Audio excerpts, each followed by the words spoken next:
Bismillahirrahmanirrahim. A student takes two courses.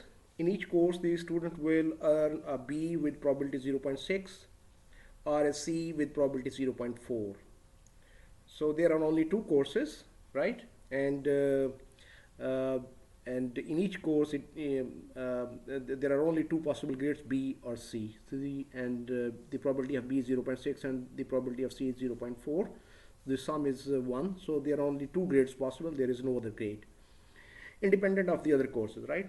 To calculate a grade point average GPA, a B is worth 3 points and a C is worth 2 points.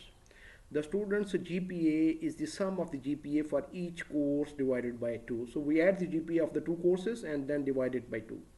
Make a table of the sample space of the experiment and the corresponding values of the student's GPA G.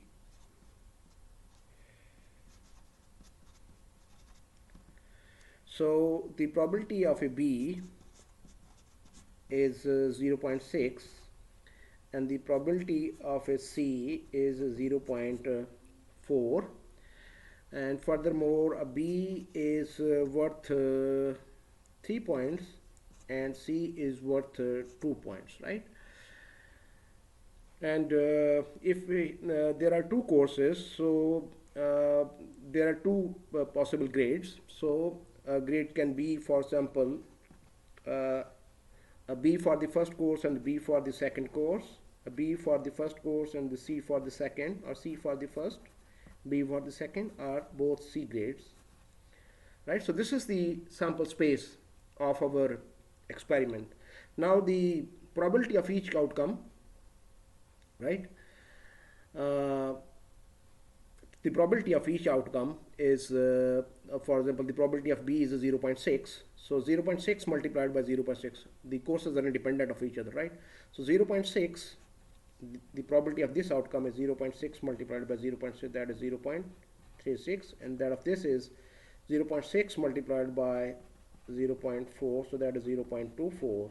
Again, for this also 0.24, and for this is 0.4 multiplied by 0.4, that is 0.16. So these are the probabilities of each of these outcomes, and if you add all these probabilities of all the sample space, the probabilities of each outcome of the sample space, the sum is 1. And we are also asked to, and the corresponding values of students' GPA. So let's make a table.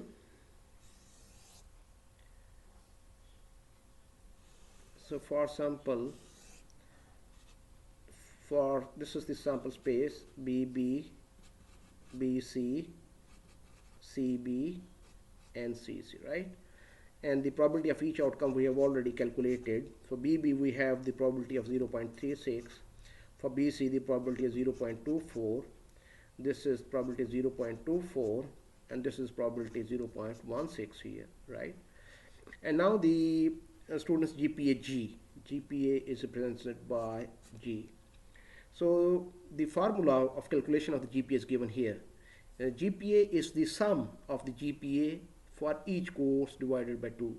So the GPA for B is 3, and there are two B's, so 3 plus 3 is 6, divided by 2 is 3 here, right? And B is 3, C is 2, so 3 plus 2 is 5, divided by 2 is 2.5. Again 2.5 here also. 2 plus 3 is 5, divided by 2 is 2.5, and this is 2 plus 2, 4 divided by 2 is 2. So this is the GPA for each outcome. So this G can be treated as a random variable. It's a discrete random variable. So G is a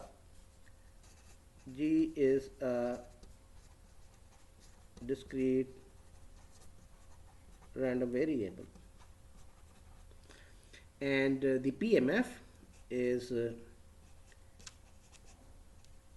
can be written, this is probability distribution, right? And we can write it in this form also.